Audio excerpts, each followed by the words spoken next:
سیدہ ہائے سیدہ صبت علی یا مصائب لو انہا صبت علی الایام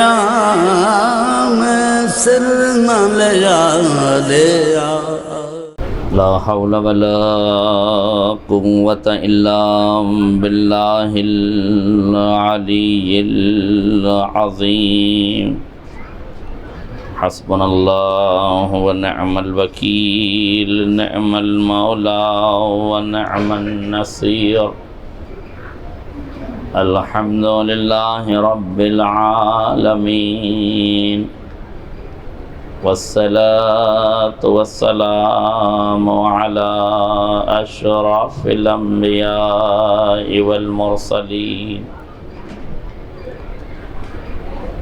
هو الذي صاحب التاج والمعراج والبراق والعلم دافع البلاء والوباء والقحط والمرض والألم اسمه مكتوب مرفوع منقوش في اللوح والقلم جسمه مقدس معطر مطهر منور في البيت والحرم وصلى الله على سيد الثقلين ونبي الحرمين وإمام القبلتين محبوب رب المشرقين والمغربين مولا الكونين جد الحسنين أبي القاسم محمد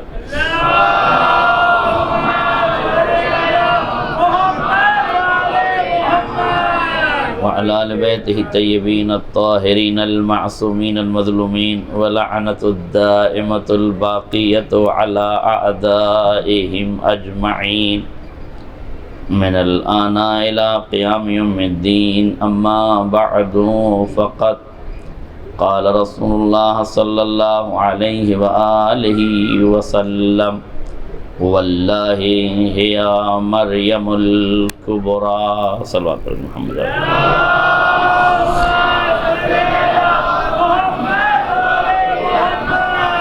آپ ذرا سے گزارش ہے کہ ایک مرتبہ سورہ حمد اور 3 مرتبہ سورہ اخلاص کی طرح فرما کر مرحوم حاجی غلام عباس بھائی نور محمد بھائی برہانی اور جملہ مومن مومنات مرحومین و مرحومات بالخصوص والد علام سید کرار حسین جعفری مرحوم کے لیے اور جملہ وہ تمام مومنین جو کبھی ان مجالس میں شرکت کیا کرتے تھے اور اب اس دار فانی سے رخصت ہو چکے ہیں ان کی ترویح روح کے لیے ساتھ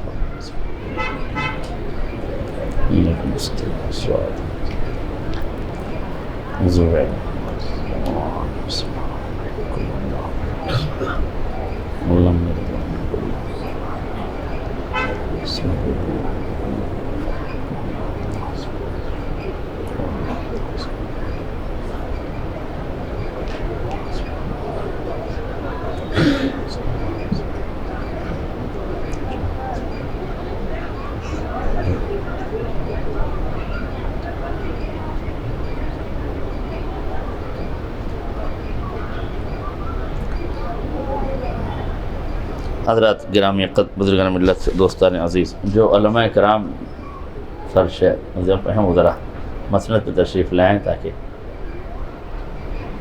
ایک صلوات پڑھ دیں آپ حضرات میں۔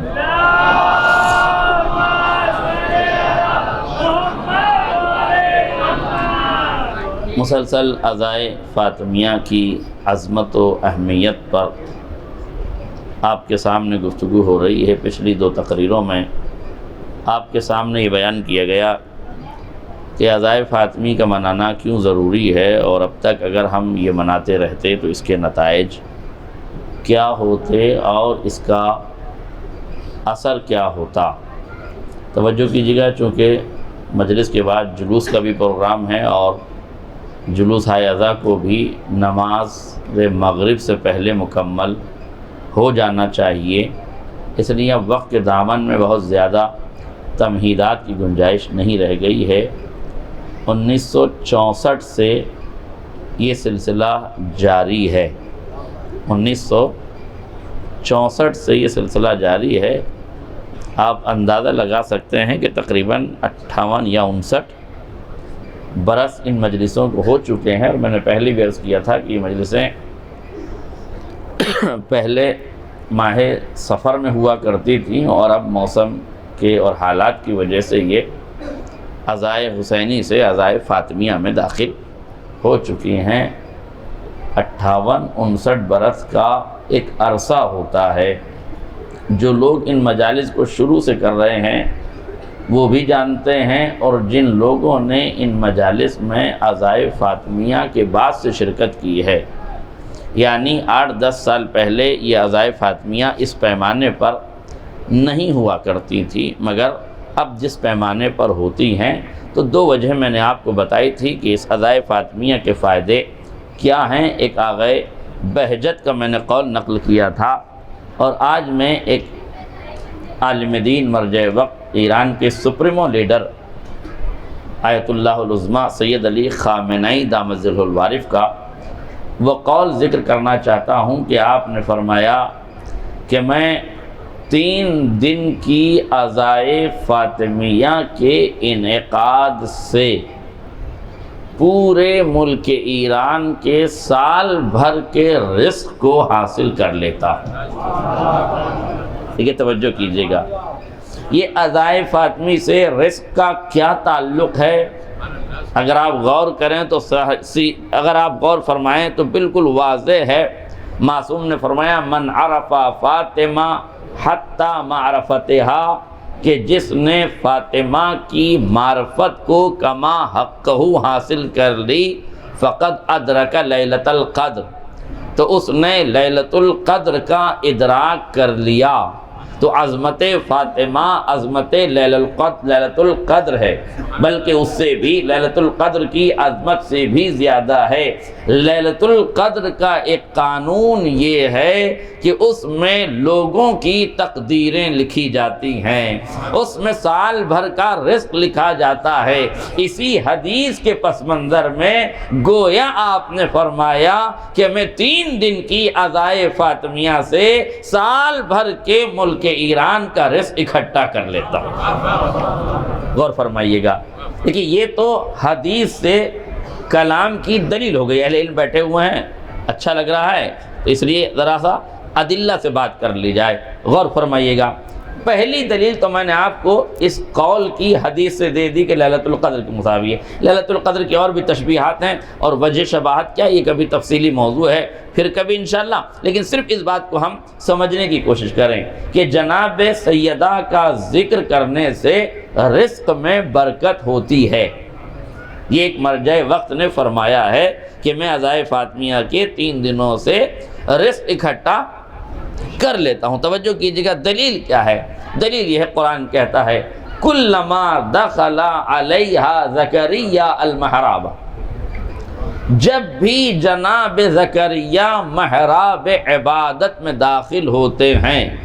کون سی محراب عبادت؟ جہاں جناب مریم اپنا مصلی بچھائے ہوئے ہیں، رب کی ثنا کر رہی ہیں، خدا کی عبادت کر رہی ہیں، اس حجرے میں جب داخل ہوتے ہیں، کلما دخل علیہ زکریا المحراب، جب بھی جناب زکریا اس محراب عبادت میں داخل ہوتے ہیں، وجدا عندہا رزقا، تو جناب مریم کے پاس وہ بے موسم کے پھل پاتے ہیں، وہاں رزق رکھا ہوا پاتے ہیں۔ توجہ کیجئے گا، تو قرآن کہتا ہے جناب زکریا نے کہا قالا یا مریم ان لک ھذا، اے مریم یہ بے موسم کے تازہ پھل تمہارے مصلی عبادت پر کہاں سے آ گئے؟ قالت ہوا من عند اللہ، تو جناب مریم نے فرمایا کہ یہ سب اللہ کے یہاں سے آیا ہے،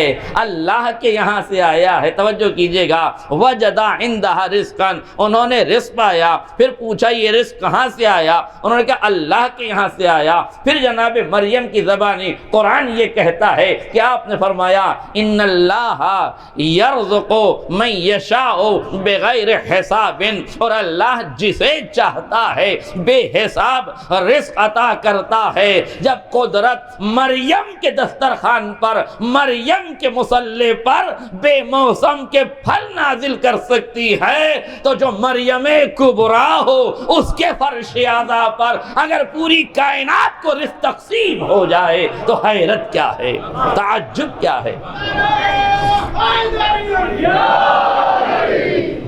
لہذا جناب سیدہ مریم کبریٰ ہیں۔ فقط مریم نہیں کہا ہے پیغمبر نے، فرمایا فاطمہ کے لیے واللہ حیا مریم الکبریٰ، قسم خدا کی فاطمہ مریم کبریٰ ہیں۔ توجہ کیجئے گا، فاطمہ مریم کبریٰ ہیں۔ یہ ایک لفظ سمجھ لیجئے کیا ہے، گویا ذکر سیدہ رزق میں برکت کا سبب ہے، اور رزق کی ذمہ داری اس کی ہے۔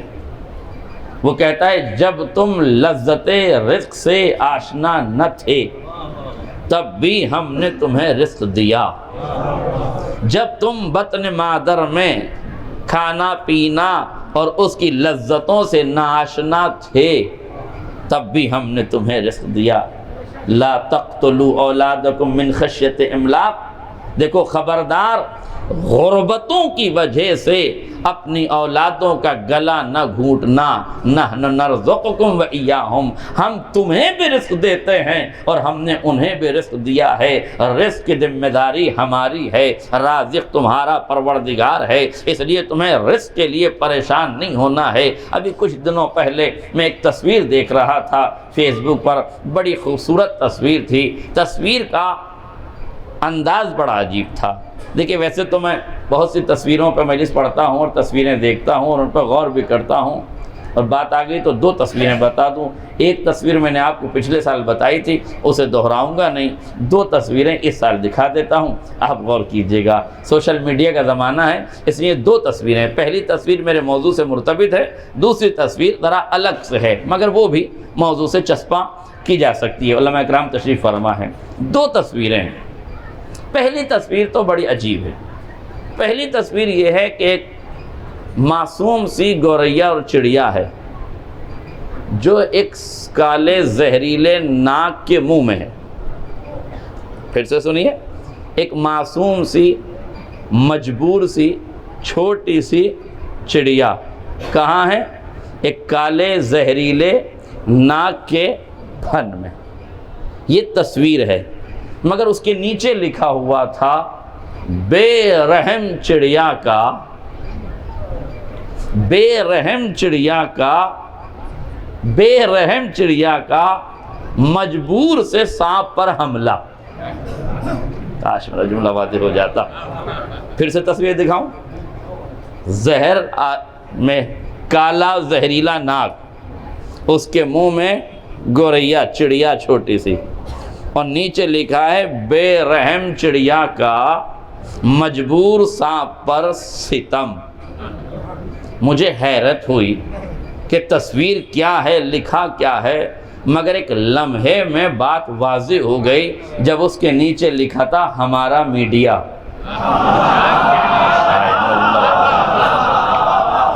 کاش میرا جملہ واضح ہو جائے۔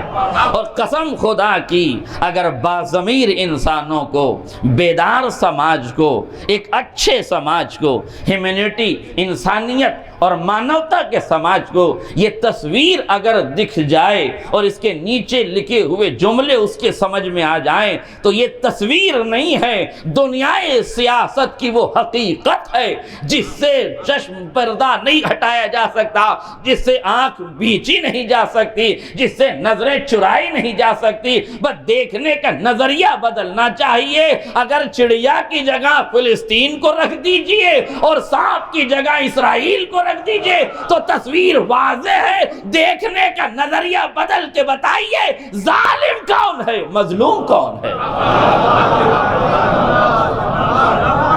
دیکھنے کا نظریہ بدل کے بتائیے ظالم کون ہے، مظلوم کون ہے۔ مجھے فلسطین پہ گفتگو نہیں کرنا ہے، مگر اہل شعور کو متوجہ کرنا ہے کہ ظالم اور مظلوم میں فرق رکھیے۔ ہمارا اور آپ کا مولا امیر متقیان، امیر بیان و سخن،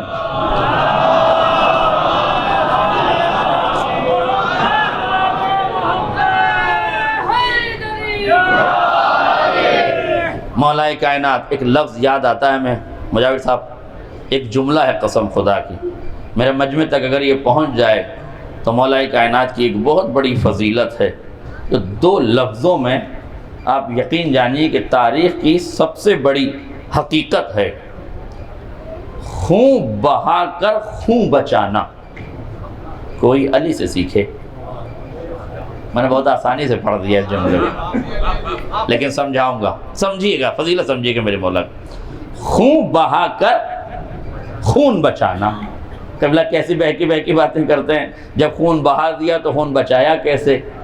یہی تو معجزہ ہے قسم خدا کا، قسم خدا کی، علی کا یہی تو معجزہ ہے۔ جب مولائے کائنات جنگوں میں قدم رکھتے تھے تو جو مقابل کے سردار ہوتے تھے ان پر حملہ کرتے تھے۔ توجہ، جب دشمن کے لشکر کے سب سے بڑے بہادر جری ساونت 1000 کے تنہا برابر انسان پر علی حملہ کرتے تھے تو اس کا خون بہتا تھا اور اسے دیکھ کے لوگ بھاگ جاتے تھے۔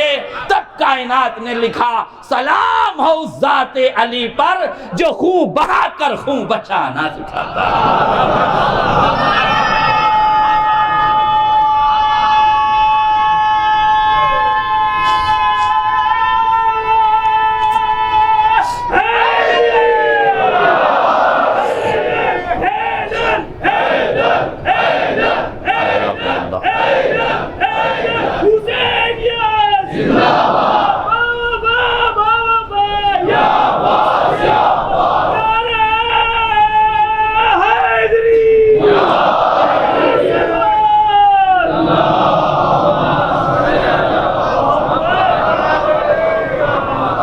دیکھیے تفصیلات کا وقت نہیں ہے، پھر انشاءاللہ کبھی عرض کی جائے گا، لیکن یہ یاد رکھیے ظالم کا آپ کو ساتھ نہیں دینا ہے۔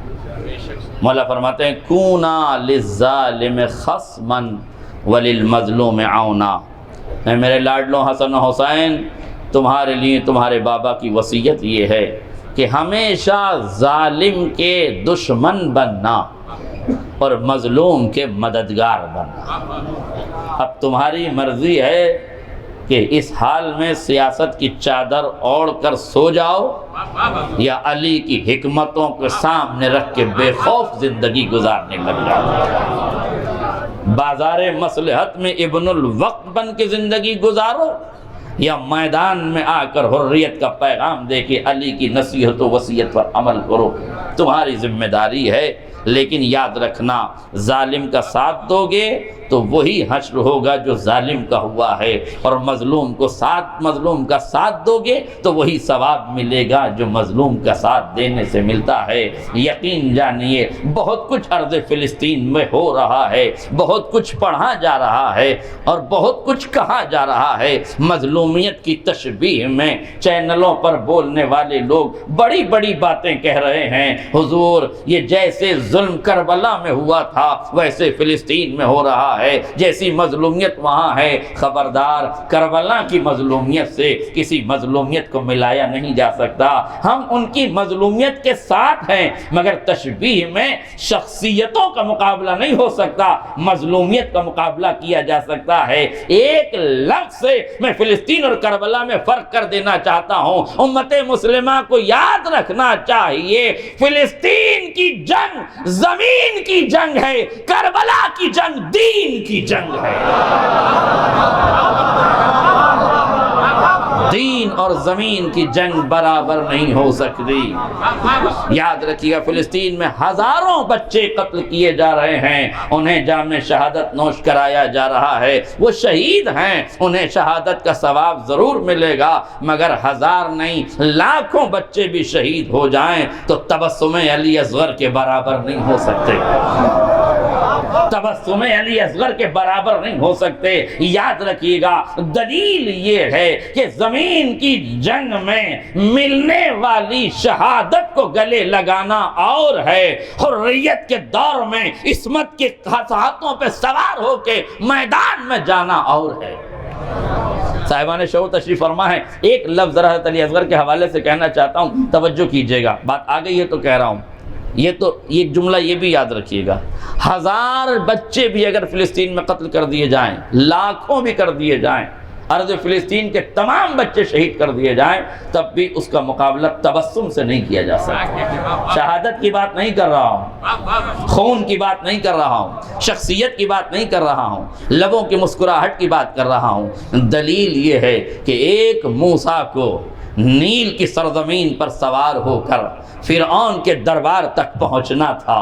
ایک موسیٰ کے پیدا ہونے کے لیے فرعون نے 70,000 بچوں کو قتل کروا دیا. اس کے بعد موسیٰ آئے، پروردگار ایک موسیٰ کو بھیجنا تھا تو 70,000 امت کے بچے کیوں قتل کروا دیے؟ کہ یہی تو دنیا کو بتانا ہے. عظمت موسیٰ یہ ہے بنی اسرائیل کے 70,000 قتل ہو جائیں تو موسیٰ کا مقابلہ نہیں ہو سکتا، تو ارض فلسطین کے ہزاروں بچے بھی شہید ہو جائیں تو اصغر کی شہادت کا مقابلہ نہیں ہو سکتا. مظلومیت کی تشبیہ کے ہم قائل ہیں.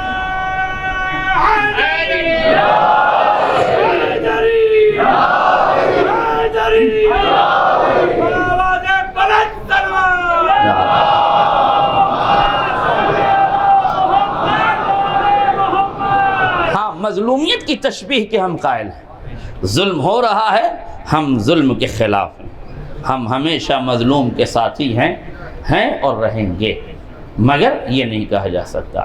اب شعور حضرت علی اصغر ایک جملے میں ملاحظہ فرما لیجیے، علماء اعلام سے خصوصی توجہ میں چاہوں گا. مشہور ترین روایت ہے کہ جب قافلہ حسینی مدینے سے چلنے لگا تو جناب علی اصغر حضرت صغرا کی تنہائی سے لپٹ گئے.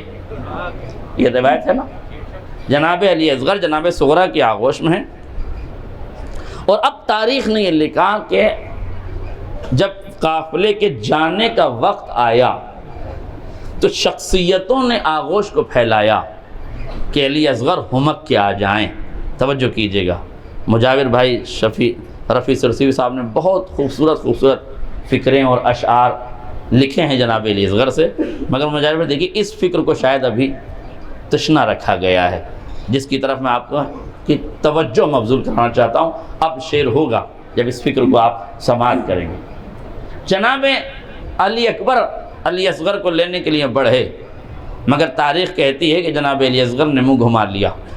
ہاتھوں کو جوڑ کے چشم تصور میں کہوں گا شہزادے، کوئی عام آدمی لینے کے لیے نہیں آیا تھا، شبیہ پیغمبر لینے کے لیے آیا تھا. علی اکبر لینے کے لیے آئے تھے، حسین کا بیٹا لینے کے لیے آیا تھا، عظمتوں کا ہمالیائی پروت آغوش پھیلائے ہوئے تھا. آپ نہیں گئے. صرف علی اکبر نہیں، جناب قاسم آگے بڑھے، شبیہ حسن مجتبیٰ ہیں مگر ان کی آغوش میں بھی نہیں جاتے. عباس غازی آگے بڑھے، شجاعت کا پیکر ہیں، علی کی شباہت رکھنے والی ذات ہے، سپہ سالار لشکر ہیں، تمنائے علی ہے. بطول نے جسے بیٹا کہا ہے، شہزادی نے جسے اپنا بیٹا کہا ہے، وہ ذات لینے کے لیے آئی، آپ نہیں گئے. شہزادی زینب علیہ مقام محور عصمت و طہارت ہیں، سرحد عصمت پہ جناب زینب کھڑی ہیں.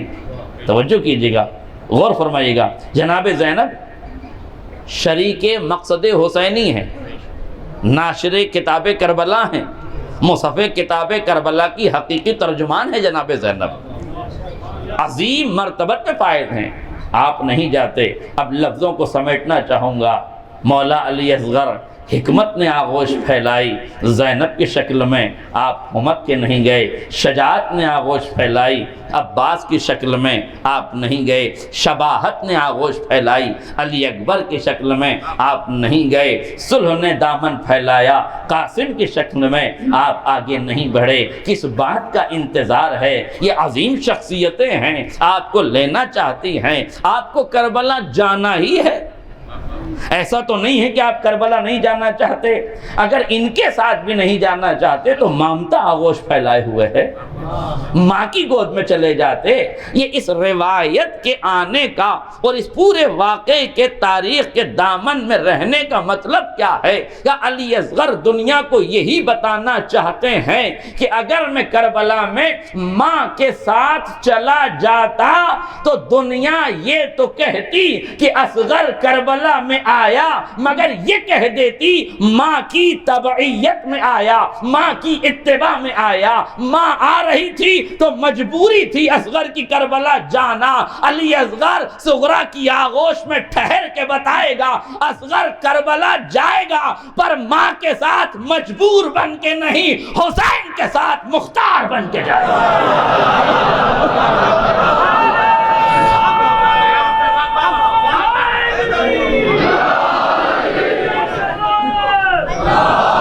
حسین کے ساتھ مختار بن کے جائے گا، عصمت کے ساتھ جائے گا۔ حکمت آغوش پھیلائے ہے، شجاعت آغوش پھیلائے ہے، شباہت آغوش پھیلائے ہے، صلح آغوش پھیلائے ہے، عفتیں آغوش پھیلائی ہیں، مامتائیں آغوش پھیلائی ہیں۔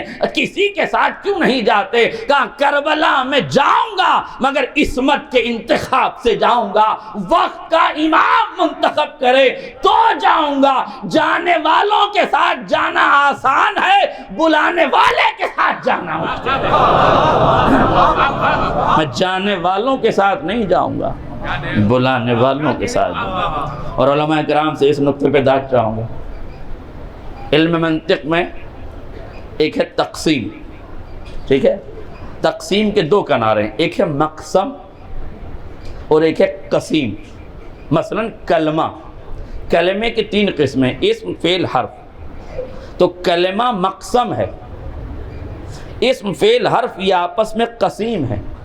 میرا جملہ واضح ہو جائے، آپس میں قسیم ہے۔ مولا آپ علی اصغر مولا کس بات کا انتظار کر رہے ہیں؟ علی اکبر آئے تو ہیں لینے، قاسم آئے تو ہیں لینے، عباس آئے تو ہیں لینے، کہ یہ سب کے سب قسیم ہیں، مجھے مقسم کی آغوش میں جانا ہے۔ میرا جملہ واضح ہو جاتا، مجھے قسیم بن کے نہیں جانا ہے۔ علی اکبر بڑے بھائی ضرور ہیں مگر میدان شہادت میں برابر ہیں، چچا ضرور ہیں مگر میدان کربلا کے شہداء میں ہمارے ساتھ ہیں۔ اگر ہمیں جانا ہے، دلیل سن لیجئے، بات مکمل ہو جائے۔ دلیل یہ ہے علی اصغر جانا چاہتے ہیں مگر انتظار ہے انتخاب عصمت کا۔ معصوم نے لب کھولے سند دی آنے کی تو ہمت کے ہاتھوں میں آ گئے، ایسا لگا جیسے غدیر میں علی کو رسول نے علی کو اٹھا لیا ہو۔ فوراً ایسے ہی آئے، حسین نے علی اصغر کو اپنی آغوش میں لیا۔ توجہ کیجئے گا، لے کے چلے ہیں۔ مولا کیوں جا رہے ہیں؟ کہ اب انتخاب عصمت ہو گیا تو جا رہا ہوں۔ اور خالی اتنا ہی نہیں، پھر ثابت کیا، جب سب شہید ہو گئے، حسین تنہا رہ گئے اور حل من ناصرین کی صدا بلند کی تو علی اصغر نے جھولے سے گرا کے بتایا، بابا کربلا آنے کے لیے نہیں آیا تھا، میدان میں جانے کے لیے آیا تھا۔ اس لیے میدان شہادت میں قدم رکھنا ضروری ہے۔ لہذا یہاں تک بات میں لے آیا کہ فلسطین میں جتنے بھی بچے ہیں شہید ہو جائیں، انہیں درجہ شہادت ضرور ملے گا، انہیں اپنی سرزمین پر مرنے سے، وطن کی محبت میں جام شہادت نوش کرنے سے ضرور ملے گا۔ ان کی مظلومیت کے ہم ساتھی ہیں، لیکن اصغر کے شعور کی شین کا مقابلہ کسی شہید سے نہیں کیا جاتا، کسی شہید سے نہیں کیا سکتا۔ مظلومیت ضرور پڑھیے مگر احترام کو ملحوظ خاطر رکھیے۔ کربلا کربلا ہے، نہ اس کے علاوہ کوئی میدان کربلا کے برابر ہے، نہ کوئی شہادت کربلا کے برابر ہے۔ بس اب اس سے زیادہ کہیں شہادتیں ہونے والی نہیں ہیں جو کربلا میں ہو گئی ہے۔ اور یاد رکھیے گا، ایک ایک جملہ کربلا کا محل تأمل ہے۔ ذرا کربلا کو کبھی بھیگی ہوئی آنکھوں سے پڑھنے کے بجائے کھلے ہوئے دل سے پڑھیے۔ ہم نے بھیگی ہوئی آنکھوں سے کربلا پڑھی ہے، جب شعور کی روشنی میں کربلا پڑھیے گا تو بہت سی باتیں آپ کے سامنے آئیں گی۔ بات آ گئی ہے تو سن لیجئے۔ التش التش التش کی صدائیں یقیناً بظاہر مظلومیت کی علامت ہیں، لیکن یہ آواز طلب آپ کے لیے نہیں تھی. میرا جملہ واضح ہو جائے. یہ طلب آپ کے لیے نہیں تھی. یہ جو پانی پی کے چلا گیا تھا اور خیمے میں خاموش بیٹھا تھا، اس کے شعور کو بیدار کرنے کے لیے تھا. میرا جملہ واضح ہو جاتا ہے. نہیں، لفظ سنیے گا. 1000 کے لشکر نے حسین کا راستہ روکا تھا. حسین نے ہر کے 1000 کے لشکر کو پانی پلایا تھا. کربلا میں بچوں کی صدائیں التش کی فرات سے پانی نہیں مانگ رہی تھی، ورنہ عباس کی تلوار کا اشارہ ہوتا فرات ٹوٹ کے خیموں میں برسنے لگتی. یہ التش طلب آپ کی علامت نہیں تھی. یہ التش کی آواز میں چراغ ہدایت جلایا جا رہا تھا. جو بے شعور سو رہا تھا اسے جگانے کا کام کیا. 3 التش کی آواز نے 4 لوگوں کو یزیدیت کے قبیلے سے نکال کر حسینیت کی حریت کے چراغوں میں لگا.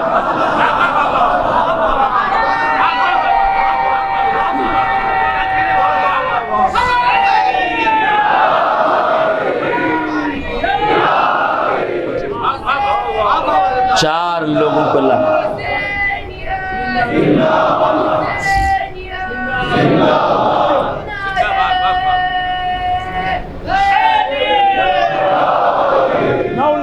تیری فوج کو کر دوں ابھی فنا. 9 لاکھ تیری فوج کو کر دوں ابھی فنا.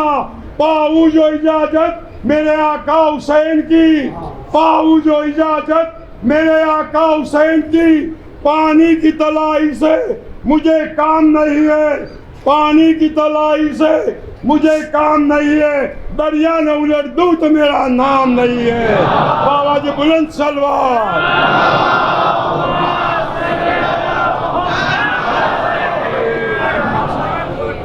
دین کی لڑائی اور ہے، زمین کی لڑائی اور ہے. دین کی لڑائی میں حکمتیں کار فرما ہوتی ہیں، زمین کی لڑائی میں سیاستیں کار فرما ہوتی ہے. دین کی لڑائی دیندار لڑتے ہیں اور زمین کی لڑائی سرحدوں کے محافظوں کو لڑنی پڑتی ہے. دین کی لڑائی مجبوری نہیں ہے، اختیاری ہے. زمین کی لڑائی مجبوری ہے جسے لڑنا پڑتا ہے. یاد رکھیے گا ارض فلسطین کے ہم ساتھ ہیں. یقین جانیے ہر دور کا ہر واقعہ کربلا کی یاد تازہ کرتا ہے اور یہ بتاتا ہے کہ ناصبیوں کے قدموں میں استقامت نہیں ہو سکتی. اگر 38 دن سے لڑ رہے ہیں تو فلسطین ناصبی نہیں ہیں، کہیں نہ کہیں کربلا سے متاثر ہیں. اس لیے یہ چوچلا اور ڈھکوسلا نکال دیجئے جو بے خبر ذاکرین پھیلا رہے ہیں کہ فلسطین میں سب ناصبی ہیں. ان کے لیے کوئی دعا نہیں کرنا چاہیے. رسول کے زمانے میں ناصبی 3 دن سے زیادہ نہ ٹکے تو آج ٹکیں گے. اس لیے اور اگر ناصبی ہوتے تو نصر اللہ صاحب ساتھ نہ ہوتے، حزب اللہ ساتھ نہ ہوتی، انصار اللہ ساتھ نہ ہوتی، یہ ساری مملکتیں ساتھ نہ ہوتی. اس لیے میرے عزیز کُونَا لِلظَّالِمِ خَصْمًا وَلِلْمَظْلُومِ عَوْنًا. ظالم کے دشمن بن کے رہو، مظلوم کے محافظ بن کے رہو. امت مسلمہ کے لہو سے ہولی کھیلی جا رہی ہے. سرحدوں پر علاقوں کو علاقے مسمار کی جا رہے ہیں، مسجدیں مسمار کی جا رہی ہیں، کلیسا مسمار کیے جا رہے ہیں، دہشت و وحشت پھیلائی جا رہی ہے. آپ کی ذمہ داری ہے. اگر آپ کچھ نہیں کر سکتے تو دست دعا بلند کر سکتے ہیں. اگر آپ دست دعا بلند کر سکتے ہیں تو یہ کافی. آپ کچھ نہیں کر سکتے، بائیکاٹ اسرائیل، بائیکاٹ امریکہ کر سکتے ہیں. اتنا بڑا مجمع ہے، اگر یہ اس مجلس سے یہ عہد کر کے اٹھے کہ ہم امریکہ اور اسرائیل کی کمپنیوں کی بنائی ہوئی چیزیں نہیں خریدیں گے، اگر یہ ہم طے کر لیں تو یاد رکھیے گا ہمارا جو پیسہ وہاں لگ رہا ہے جس سے امت مسلمہ کے قتل عام ہو رہا ہے، پھر کہیں ایسا نہ ہو کہ ان گولیوں کے پیسوں میں ہماری شرکت ہو جائے اور ہم کہیں نہ کہیں ظالم کے ساتھ کھڑے ہو جائیں. بلکہ میں آپ کو ایک پیغام دوں گا اس پوتر دھرتی سے اور اس منچ سے، یہ پیغام اس پلیٹ فارم سے یہ پیغام جانا چاہیے. بہتر ہے اور کہیں بہتر ہے چونکہ آپ کے مراجع کرام کا فتویٰ ہے. اگر سستانی کا فتویٰ ہے کہ امریکہ اور اسرائیل کی بنی ہوئی چیزوں کو بائیکاٹ کیجیے، اور یاد رکھیے گا یہ فتویٰ خالی دیا نہیں گیا ہے، لکھ کر روضہ امام حسین پر آویزاں کیا گیا۔ ذرا جملہ سنیے گا، فتویٰ لکھ کر پرنٹ کر کے پوسٹر اور بینر بنا کر فتوے کا روضہ امام حسین پر آویزاں کیا گیا۔ قبلہ محترم مرجع عالی وقار، آپ کو فتویٰ دینا تھا، سوشل میڈیا کے مادھیم سے ہم تک پہنچ جاتا، آپ کا بیان ہم تک آ جاتا۔ یہ تحریر لکھ کر روضہ امام حسین پر آویزاں کرنے کی ضرورت کیا ہے؟ کہ پوری کائنات کو بتا دو ہر انقلاب کا محور دہلیز حسین ابن علی، ہر تحریک اگر کامیاب ہو رہی ہے تو اس کامیابی کے پیچھے کربلا کا پس منظر ہے، کربلا کا درس ہے، کربلا کا پیغام ہے۔ اس لیے فتویٰ حسین ابن علی کے روزے پہ ٹانکا جائے، معاوضہ کیا جائے، تاکہ پوری دنیا کے حسینیوں کو یہ پتہ چل جائے کہ پیغام مرجع کا ہے، مقصد حسین کا ہے، تمنا حسین کی ہے۔ تو آپ نے بائیکاٹ کرنا ہے، اور پیغام یہ ہے کہ وہی امریکہ اور اسرائیل کی بنی ہوئی چیزوں کو خریدنے کے بجائے اسے سائیڈ میں کیجئے اور انہی چیزوں کو خریدیے جو آپ کے ملک نے بنائی ہیں۔ نہیں توجہ کیا آپ نے؟ جو پروڈکٹ امریکہ نے بنائے ہیں، اسرائیل نے بنائے ہیں، ان کو نہ خریدیے۔ وہی پروڈکٹ اگر انڈیا نے بنائے ہیں، ہندوستان نے بنائے ہیں، تو اس کو خریدیے۔ اس سے دو چیزیں ظاہر ہوں گی، تمہارے دلوں سے حب الوطنی کا اظہار ہوگا، تمہارا پیسہ ملک کے اقتصاد میں مددگار ہوگا، لفظ بدلو، اور تمہارا یہ عمل ہندوستان میں یہ تاریخ لکھے گا کہ عقل کے اندھوں کو دکھائی دینا چاہیے اس ملک میں اندھ بھکت کون ہے، دیش بھکت کون ہے۔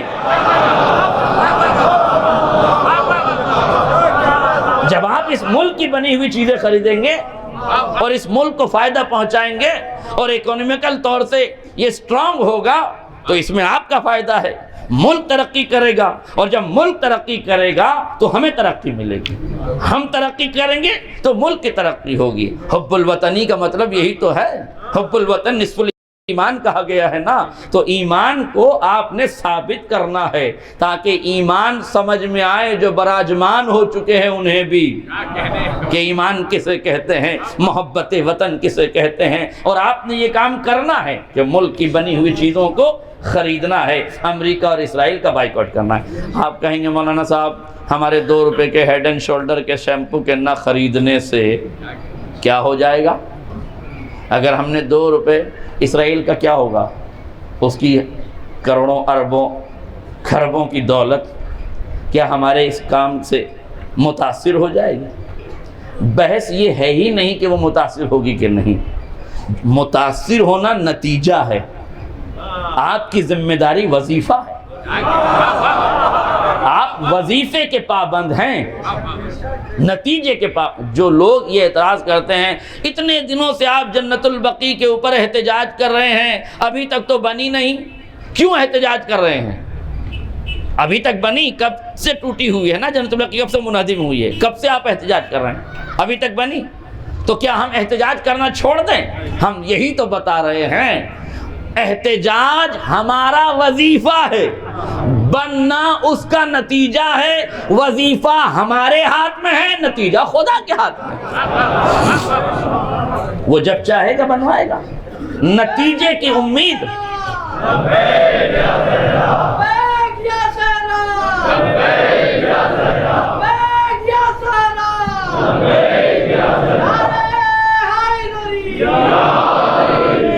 نتیجے کی امید وظیفے میں تڑپ پیدا کرتی ہے، وظیفے سے مزمحل نہیں کرتی، وظیفے سے دور نہیں کرتی۔ لہذا آپ کی ذمہ داری ہے کہ اس کام کو کیجئے، بائیکاٹ اسرائیل، بائیکاٹ امریکہ کا ہیش ٹیگ چلائیے، اور اس کی بنی ہوئی چیزوں کو نہ خریدیں۔ کیا ہوگا صاحب ہم نہیں خریدیں گے؟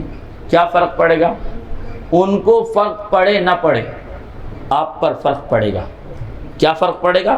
سنیے، نعرے نمرودی روشن ہے، کاسر الاسنام ابراہیم، توحید کا پیغمبر اسم ابراہیم، خلیل خدا ابراہیم، ذبیح و خلیل ابراہیم و اسماعیل، ہے نا؟ حضرت ابراہیم نے پرچم توحید کو بلند کیا، نمرود نے ہزاروں ٹن آگ روشن کی، ایسی آگ کہ پرندہ پر مارے تو جل جائے، ہمت نہیں کسی کے کہ قریب جائے، پھینکنے والے بھی منجنیق بنا رہے تھے کہ خود گئے تو کہیں وہ ہمیں پہلے قبول نہ کر لے، ہے نا؟ تو اتنی بڑی آگ لگائی گئی تھی، توجہ ہے آپ کی، اتنی بڑی آگ لگی تھی، مگر ایک چڑیا تھی، اس کا جگر تھا، سمندر سے پانی بھرتی تھی، قطرے سے کم قطرہ، پھر بھی تھا اسے خطرہ، خطرے سے کھیل رہی ہے، قطرے کو چونچ میں بھر رہی ہے اور لا کے بار بار آگ پہ ڈال رہی ہے۔ قدرت نے فرشتہ رحمت کو نازل کیا، کہا ذرا پوچھ تو صحیح جا کے یہ کر کیا رہی ہے۔ فرشتہ رحمت خدا نازل ہوا، گوریا سے مخاطب ہوا، چڑیا سے مخاطب ہوا، اے چڑیا کیا کر رہی ہو؟ کہا آگ بجھا رہی ہوں۔ بڑے تمترماق لہجے سے کہا آگ بجھا رہی ہوں۔ اس نے مسکرا کے پوچھا آگ بجھا رہی ہو، قطرے سے کم قطرہ اس منو ٹنوں میں کچھ کام کر جائے گا؟ یہ تیرے قطرے سے بجھ جائے گا۔ بچڑیا نے بھی مسکرا کے آنکھوں میں آنکھیں ڈال کے کہا اے فرشتہ رحمت خدا، میرے قطرے سے بجھے یا نہ بجھے، روز محشر دو گروہ کھڑے کیے جائیں گے، کچھ آگ لگانے والے ہوں گے، کچھ آگ بجھانے والے ہوں گے۔ خدا کا شکر ہے روز محشر میں آگ جلانے والیوں میں نہیں، آگ بجھانے والیوں میں آگ جلانے والوں میں نہیں، میں آگ جلانے والوں میں نہیں۔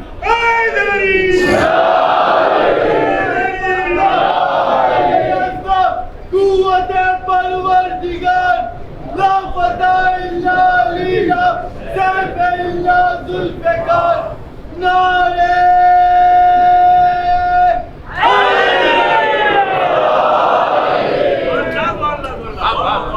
لہذا میرے جب روز محشر قائم ہوگا تو آپ سے پوچھا جا سکتا ہے کہ آپ فلسطین کے مظلوموں کے ساتھ تھے یا اسرائیل کے ظالموں کے ساتھ تھے؟ تو قبل اس کے کہ کل حساب ہو، ضمیر کی عدالت میں آج حساب کر لو، اپنا فیصلہ آج کر لو۔ اور ہم تو روز اول سے ہی دنیا کو یہی تو بتا رہے ہیں کہ ہم آگ لگانے والوں میں سے نہیں ہیں، ہم تو آگ بجھانے والوں میں سے ہیں۔ تو یہ یاد رکھنا چاہیے۔ میں پلٹتا ہوں اپنی اس تصویر کی طرف جو میں آپ کو دکھانا چاہتا تھا، شاید آپ کو یاد ہوگی وہ تصویر۔ ایک تصویر میں نے آپ کو دکھا دی جو میرے موضوع سے متعلق نہیں تھی، مگر وہ تصویر جو میں دکھانا چاہتا تھا وہ یہ تھا نا کہ رزق، ذکر سیدہ سے رزق میں برکت ہوتی ہے۔ اب کانادر کے مومنین اس کی تصدیق کر کے مجھے بتائیں گے کہ 64 سے چلنے والا یہ پروگرام 60ویں یا 59ویں سال کی دہلیز پہ قدم زن ہو چکا ہے۔ اب یہ تو یعقوب بھائی بھی مجھے نہیں بتا سکتے کیونکہ یہ خود بھی 64 کے نہیں ہوں گے، یعنی ان کی پیدائش سے پہلے یہ کام شروع ہو چکا ہے۔ یہ تو وہ بتائیں گے جنہوں نے شروع سے دیکھا ہے، وہ بتائیں کہ جب شروع ہوا تھا تب کیا حال تھا اور اب کیا حال ہے، اور آنے والے زمانے میں کیا حال ہوگا۔ ابھی آج پرمکھ صاحب یہ کہہ رہے تھے کہ مولانا صاحب جتنا مجمع ہر سال آتا ہے اس سے دگنا آیا ہے۔ آپ دگنے کا مطلب سمجھے؟ نہیں سمجھے، میں سمجھاتا ہوں۔ دگنا آیا تھا۔ پچھلے سال یہ مجلسیں عزائے فاطمی میں داخل ہو چکی ہیں، نہیں توجہ کیا آپ نے؟ عزائے فاطمی میں داخل ہو چکی ہیں۔ اس کا مطلب یہ ہے کہ جتنے لوگ پچھلے سال آئے تھے وہ تو آئے ہی ہیں، اس کے بعد لوگ دگنے ہو گئے ہیں۔ تو اب یہ بھی تو بتا دو جتنا کھانا پچھلے سال بنا تھا اتنا ہی بنے گا یا دگنا بنے گا؟ تو یہ بتاؤ جو پچھلے سال تمہیں رزق ملا تھا وہ کتنا تھا، اور اس سال جو رزق ملا ہے وہ کتنا ہے؟ سیدہ کے ذکر سے برکتیں دیکھنا ہے تو دور نہ جاؤ، کانودر کی دہلیز پہ آ جاؤ۔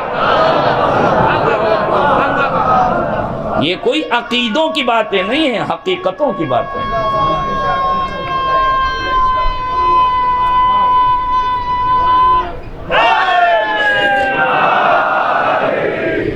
اور سن لیجئے ایک جملہ، پچھلے سال کھانے کا ٹوکن 30 روپے کا تھا، اب 10 کا ہو گیا ہے۔ غور کر رہے ہیں آپ؟ پچھلے سال 30 کا تھا، اب ہونا یہ چاہیے تھا کہ ڈبل ہو گئے ہیں تو ڈبل ہو جائے۔ ہم نے تو یہی دیکھا ہے جس مزار پہ عرس ہوتا ہے وہاں مہنگائی بڑھتی ہے۔ حاجی علی چلے جائیے، اجمیر کی سرزمین پر آ جائیے، بہار شریف چلے جائیے، حاجی وارث علی کے یہاں چلے جائیے، جس ولی خدا کے یہاں جائیے وہاں کے مجاوروں کا حال یہ ہے کہ ہر وہ چیز جو عرس سے پہلے سستی ہوتی تھی عرس کے زمانے میں دگنی ہوتی ہے۔ یہی فرق ہے لوٹنے والوں میں اور لٹانے والوں میں۔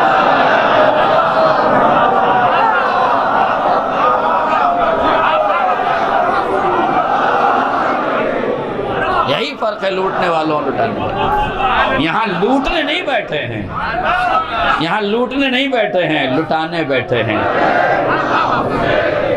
ہمیشہ شیعت نے لٹایا۔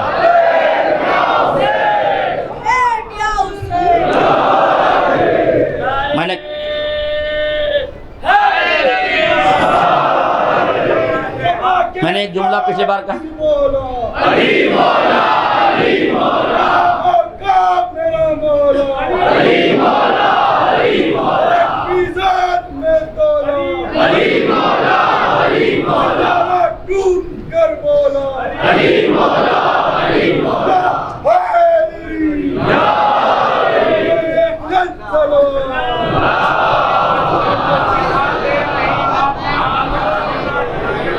اپنے بچوں کو سکھاتے نہیں ماتم ہم لوگ، نام عباس تو خود ہاتھ اٹھاتے، اور اتنی دولت بھی نہیں تیرے خزانے میں،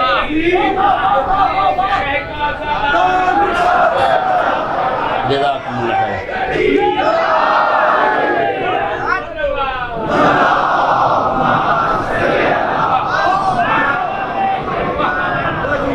یاد رکھیے گا، عادتیں نسلوں کا پتہ دیتی ہیں۔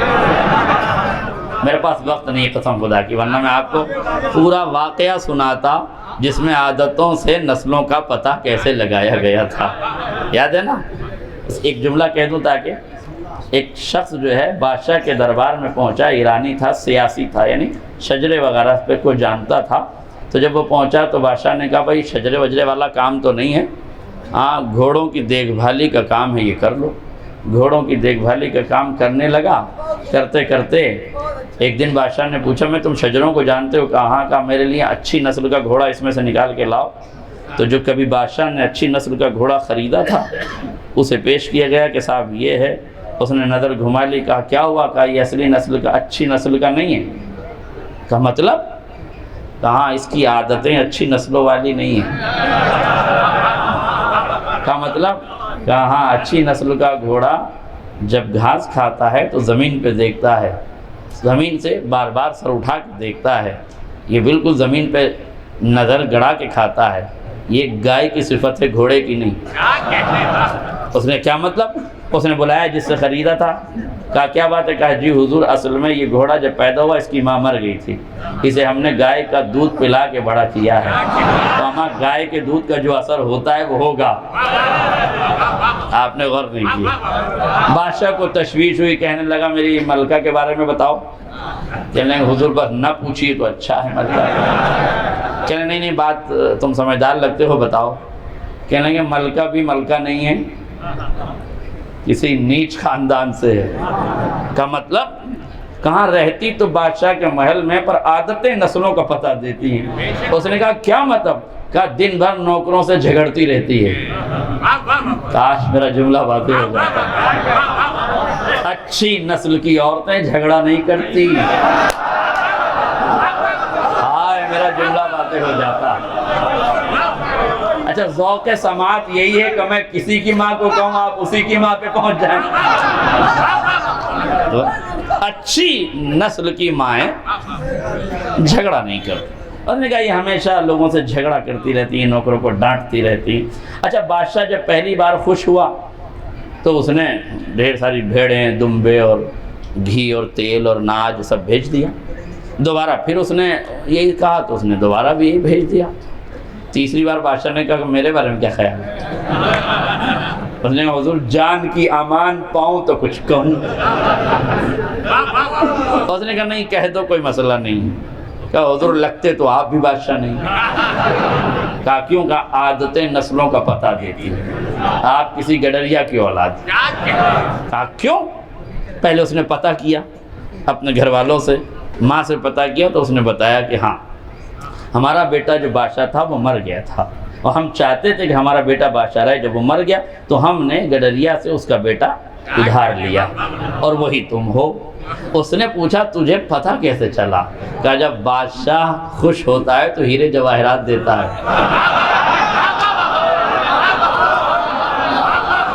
یہ بھی ایک جملہ یاد رکھیے گا، اچھی نسل کے گھروں سے کوئی خالی نہیں جاتا، اور نیچ لوگ اگر دولت مند بن بھی جائیں تو سادات کو بھی بھگا دیتے ہیں۔ یاد رکھیے اچھی نسلیں، عادتیں نسلوں کا پتہ دیتی ہیں۔ واقعے کا مطلب یہی، عادتیں نسلوں کا پتہ دیتی ہیں۔ اس لیے اگر نسل چھپانی ہے تو عادتیں بدل کے رکھو، ورنہ ایسا نہ ہو کہ عادتیں نسلوں کا پتہ دینے پر آمادہ ہو جائیں۔ لہذا میں ایک سلوات پڑھ دیں محمد اور آل محمد کو۔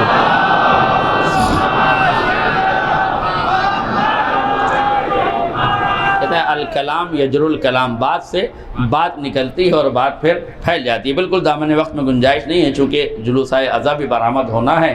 اب یہ میری مجبوری ہے کہ جب میں بیٹھتا ہوں تو لوگ ہوتے نہیں ہیں، اور جب میں اترنے لگتا ہوں تو لوگ ہو جاتے ہیں۔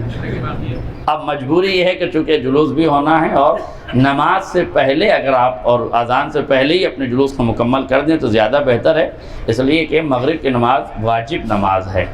آپ جلوس کو وقت سے پہلے، اس لیے کہ عزاداری کو کبھی بھی نماز سے ٹکرایا نہیں جا سکتا۔ یہ حماقتیں کچھ احمق کر کے چلے گئے اور کچھ ابھی کر رہے ہیں۔ آپ عقل مند ہیں، عقل مندوں کا ثبوت دیجئے، احمقوں کے ساتھ نہ کھڑے ہوئیے۔ عادتیں نسلوں کا پتہ دیتی ہیں۔ اچھی عادتیں رکھیے،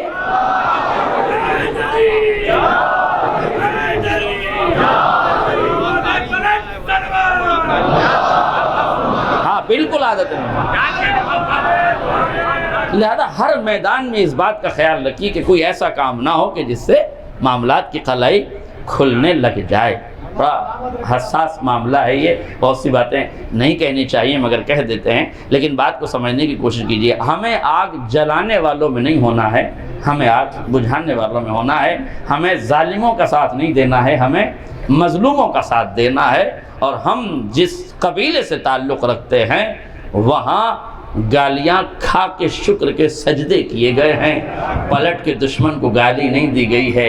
ایسا کردار بنایا گیا ہے کہ گالیاں دینے والا خود روتا ہوا قدموں پہ گر پڑا ہے، فرزند رسول مجھے معاف کر دیجئے۔ معصوم اسی لیے تو خاموش تھے کہ عادتیں نسلوں کا پتہ دیتی ہے۔ اس کی عادت گالی دینا ہے، وہ گالی دے گا۔ آپ کی عادت برداشت کرنا ہے، آپ برداشت کیجئے گا۔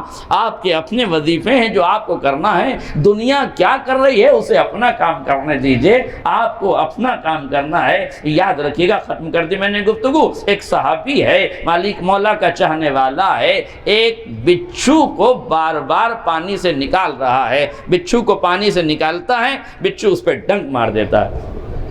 جیسے ہی ڈنک مارتا ہے وہ واپس پانی میں گر جاتا ہے۔ پھر صحابی نے اٹھایا، پھر بچھو نے ڈنک مار دیا، پھر وہ پانی میں گر گیا۔ اس نے بچانے کی تیسری بار بھی کوشش کی، اور تیسری بار کوشش کر کے ڈنک تو کھایا مگر بچا لے گیا۔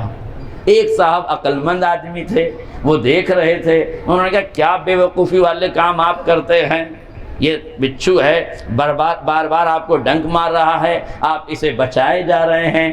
اس نے مسکرا کے کہا وہ بچھو ہے اپنا کام کر رہا ہے، میں آدمی ہوں اپنا کام۔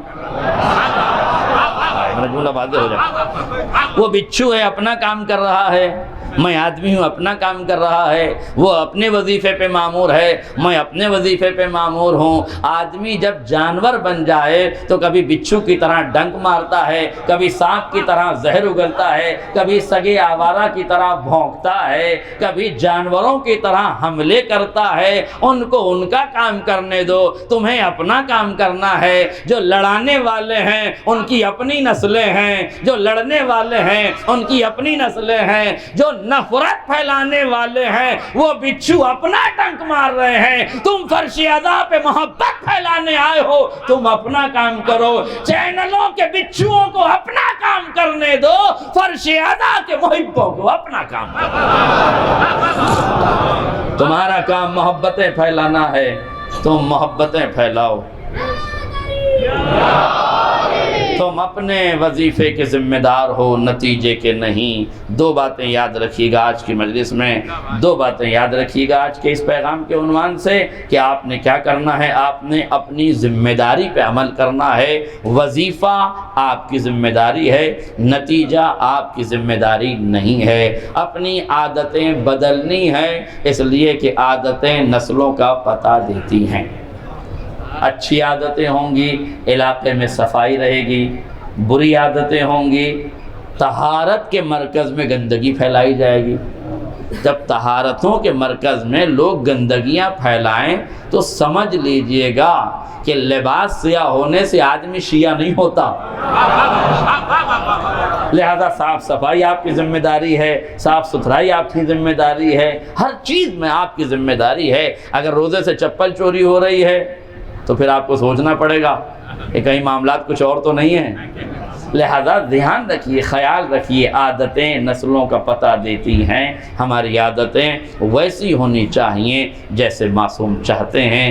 ہمارے اشارے، کنائے، عمل، دخل سب وہی ہونا چاہیے جو معصوم چاہتے ہیں۔ ہم 4 دن کی ان مجلسوں سے جب جائیں تو کم سے کم کچھ نہ بدلے تو کچھ عادتیں بدل جائیں۔ اگر غلط عادتیں ہیں تو اچھی ہو جائیں، اور اچھی عادتیں ہیں تو انہیں سنوار لیا جائے۔ اور انہی عادتوں میں سے ایک عادت یہ ہے کہ تمہیں ظلم کا ساتھ نہیں دینا ہے، ظالم کا ساتھ نہیں دینا ہے، مظلوم کا ساتھ دینا ہے۔ مظلوم کا ساتھ دو گے تبھی کربلائی سماج کہا جائے گا، تبھی کربلائی سماج میں ڈھلتے ہوئے نظر آؤ گے۔ اس لیے کہ ہم نے کبھی ظلم کا ساتھ نہیں دیا۔ تاریخ بھری پڑی ہے، اگر محل بنائے گئے ہیں تو ہمارے لاشوں کے ڈھیر پہ بنائے گئے ہیں، اگر گارا بنایا گیا تو ہمارے لہو سے بنایا گیا۔ تخت و دار کی منزلوں میں بھی ہماری زبانیں کھینچی گئی ہیں۔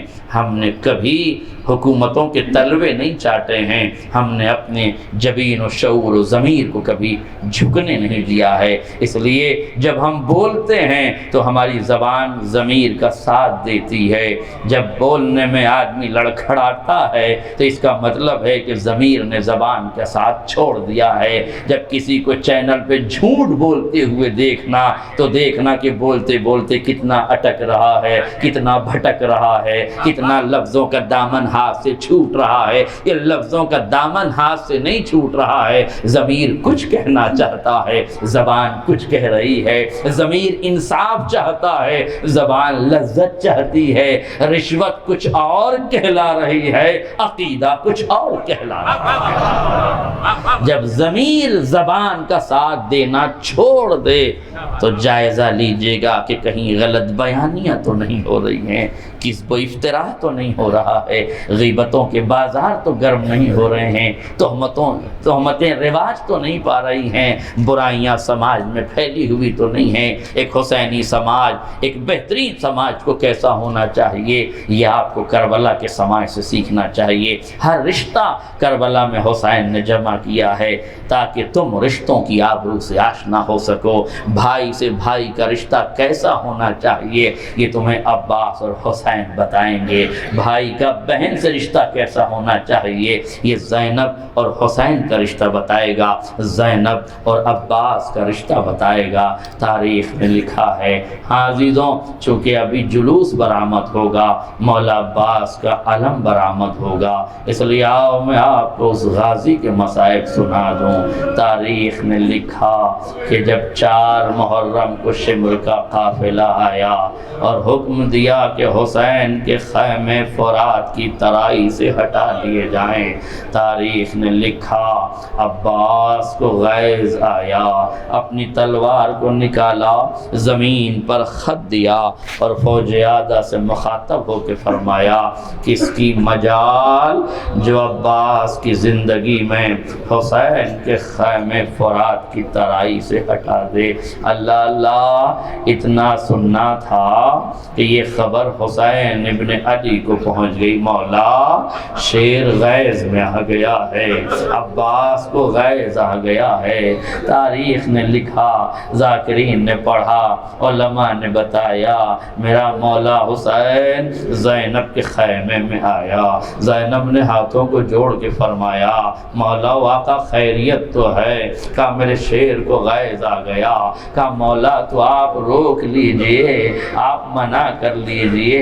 کہا میں نے جملہ سن لیجئے، اردو ادب کی گہرائی کا جملہ ہے، اگر میں پڑھ سکا تو اور آپ سن سکے اور برداشت کر سکے تو عجب نہیں میرے مولا نے کہا ہو بہن میں نے عباس کو اتنے مقامات پہ روکا ہے کہ اب سوچتا ہوں کہ کہیں میرا شیر گھٹ گھٹ کے مر نہ جائے۔ یہ جوش اور غیظ میں اندر ہی اندر گھٹ گھٹ کے کہیں مر نہ جائے، اس لیے کہ 19 رمضان کو بابا کے سر پہ ضربت لگی، سب سے پہلے عباس کا ہاتھ قبضہ شمشیر پہ گیا، میں نے روکا بھیا آقا کی بھیا ابھی وقت نہیں تلوار نکالنے کا، حسن کے جنازے پہ تیر برسے، سب سے پہلے عباس نے قبضہ شمشیر پہ ہاتھ رکھا، میں نے بازو پہ ہاتھ رکھ دیا، عباس ابھی وقت نہیں آیا۔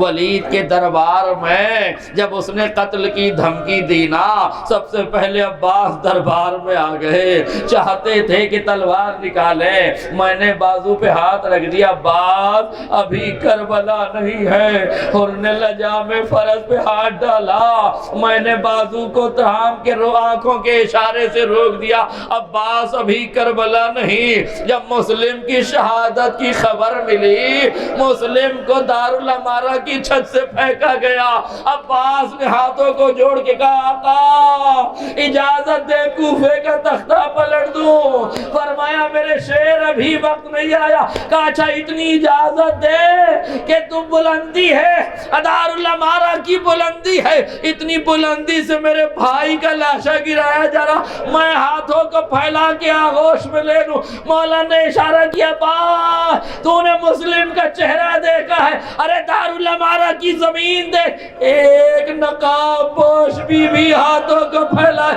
آ مسلم میری آغوش میں آ جا۔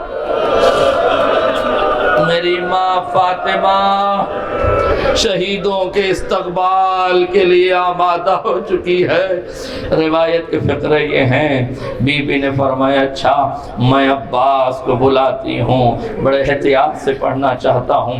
روایت کہتی ہے جناب فضا خیمے سے باہر نکلی، جیسے ہی عباس کی جانب بڑھی، روایت کہتی ہے عباس نے ہاتھ کا اشارہ کیا، چہرے فضا پہ لکھی ہوئی تحریر کو آسانی سے پڑھ لیا، ہاتھوں کو جوڑ کے کہا اماں فضا میری بہن کا پیغام نہ سنانا، میں حاضر ہوتا ہوں۔ علماء نے بتایا، علماء نے پڑھا، مولا عباس خیمے کے قریب جاتے ہیں، مجھے بتاؤ جب ایک آدمی جوش میں ہو، غیظ میں ہو، غصے میں ہو، دشمن کی آنکھوں میں آنکھیں ڈال کے بات کر رہا ہو، خط زمین پہ کھینچ چکا ہو تو اس کی حالت کیا ہوگی؟ آستینیں چڑھی ہوئی تھیں، بازوؤں کی مچھلیاں ابھری ہوئی تھیں، ہاتھ میں شمشیر تھی، چہرے پر غصے کے آثار تھے، آنکھیں سرخ ہو چکی تھی، پیشانی سے غیظ کا پسینہ ٹپک رہا تھا، مگر اللہ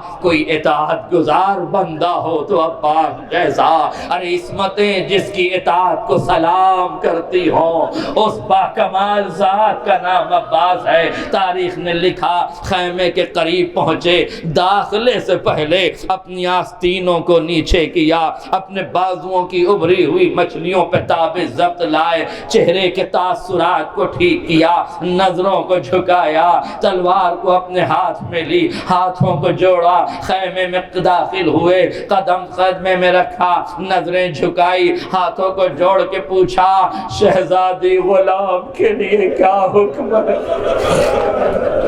شہزادی غلام کے لیے کیا حکم ہے؟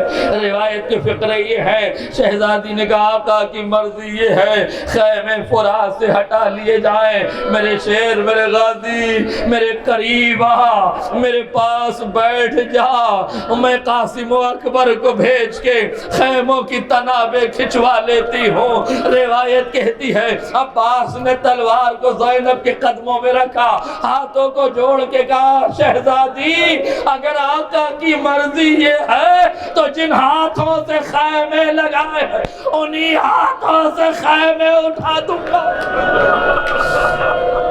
اب عباس نے نظریں جھکائی، خیموں کو ہٹانا شروع کیا۔ بس تاریخ نے 2 جملے لکھے ہیں اور 2 واقعے سن لیجئے، 2 موقع سن لیجئے، میں نے ختم کر دی دعا۔ بس 2 موقع ایسے ہیں جب عباس نظر جھکائے ہوئے تھے اور دشمن کو جواب نہیں دے رہے تھے۔ ایک موقع یہ تھا کہ جب حسین کی اطاعت میں خیمے ہٹا رہے تھے، دشمن تانے دے رہا تھا، عباس خیمے ہٹا رہے تھے۔ اور دوسرا موقع وہ تھا جب غازی کے دونوں بازو قلم ہو چکے تھے، آنکھ میں تیر پیوست ہو چکا تھا، رہوار پہ گردن جھکائے ہوئے تھے، چاروں طرف سے دشمنوں کا نرغہ تھا، مگر اللہ عباس کی ہیبت کا یہ عالم تھا کہ کسی میں ہمت نہ تھی کہ قریب جاتا۔ ہاتھ کٹ چکے ہیں، آنکھ میں تیر ہے، مگر ہیبت کا عالم یہ ہے کہ رہوار کعبہ کیے ہے، کسی کو قریب نہیں آنے دیتا۔ شمر پریشان ہے، عباس کے سر و تن میں جدائی کیسے کرے، عباس کو گھوڑے سے کیسے اتارے۔ تاریخ نے لکھا، مرتبہ آواز دی گئی، کہا گیا گرز آہنی لے کر آؤ۔ آپ نے روایات میں یہ لفظ بارہا سنا ہوگا، گرز آہنی۔ جب میں نے اس لفظ کو پڑھا تو میں سوچا کرتا تھا کہ گرز آہنی کیسا ہوگا۔ میں نے سوچا کوئی لوہے کا ڈنڈا ہوگا، کوئی لوہے کی چھڑی ہوگی، کوئی لوہے کا کوئی ہتھیار ہوگا، کوئی اسلحہ ہوگا۔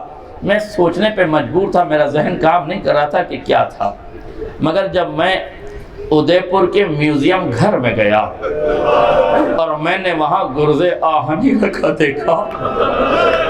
سنیں گے گرز آہنی؟ بس آخری فقرے گرز آہنی سنیں گے۔ میں نے دیکھا ادے پور کے میوزیم گھر میں ایک اسلحے کے نیچے لکھا تھا گرز آہنی۔ ایک لوہے کا گول سا گولا تھا، اس گولے میں باریک باریک سوئیاں لگی ہوئی تھی، باریک باریک کیلے لگے ہوئے تھے، اور اس میں ایک زنجیر تھی جو 3 سے 4 میٹر کی تھی۔ چلانے والا اس گولے کو پکڑ نہیں سکتا اس لیے کہ ہاتھ زخمی ہو جائیں گے، اس زنجیر کو پکڑتا تھا اور اس کو ہوا میں لہراتا تھا۔ جب میں نے یہ حالت دیکھی نا، میں نے گرز آہنی دیکھا، زمین پہ بیٹھ گیا، جگر پکڑا، کربلا کا رخ کیا۔ ہائے میرا غازی پاک، ہائے میرا مولا پاک۔ ارے جب ظالم سے عباس کو گھوڑے سے گرایا نہ جا سکا، اس نے ہاتھ میں زنجیر والا وہ گرز آہنی لیا، پوری قوت کے ساتھ اسے فضا میں لہرایا۔ ایک مرتبہ یہ گرز آہنی، یہ لوہے کا گولا جس میں باریک باریک سوئیاں پیوست تھی، ایک مرتبہ جا کے عباس کے سر میں لگا، سر میں پیوست ہو گیا پوری قوت کے ساتھ۔ اب جو دشمن نے کھینچا، خون کا فوارہ جاری ہوا۔ عزادارو، جب کسی کے سر سے خون نکلتا ہے وہ اپنے ہاتھ سر پہ رکھ کے خون روک لیتا ہے۔ ہائے میرا غازی، ہاتھ کٹے ہوئے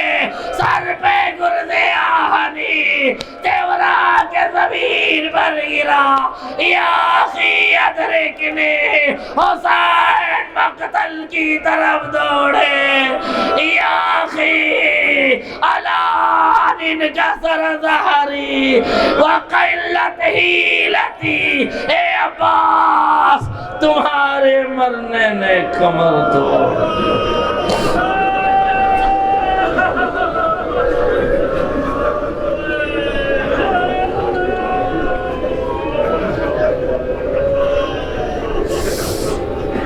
اِنَّ لِلَّهِ وَإِنَّا إِلَيْهِ رَاجِعُونَ رِضًا بِقَضَائِهِ وَتَسْلِيمًا لِأَمْرِهِ سَيَعْلَمُ الَّذِينَ ظَلَمُوا أَيَّ مُنقَلَبٍ يَنقَلِبُونَ ربنا تقبل منا إنك أنت السميع العليم يا رب الحسين بحق الحسين اشف صدر الحسين بظهور الحجة کریم پروردگار ان رونے والی آوازوں پر رحمتیں نازل فرما، ان آنسوؤں کو رومال حضرت زہرا میں جگہ عنایت فرما۔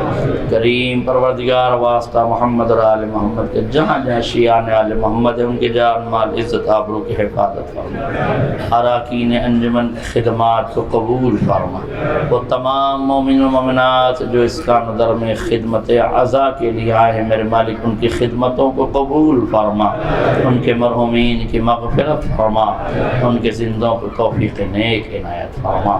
اس بزم حسینی میں آئے ہوئے تمام مومن و مومنات کی حاجات شرعی و ضروریہ کو پوری فرما، میرے مالک ان کو ساتھ خیریت کے ساتھ اپنے وطن عزیز کی جانب پلٹانا۔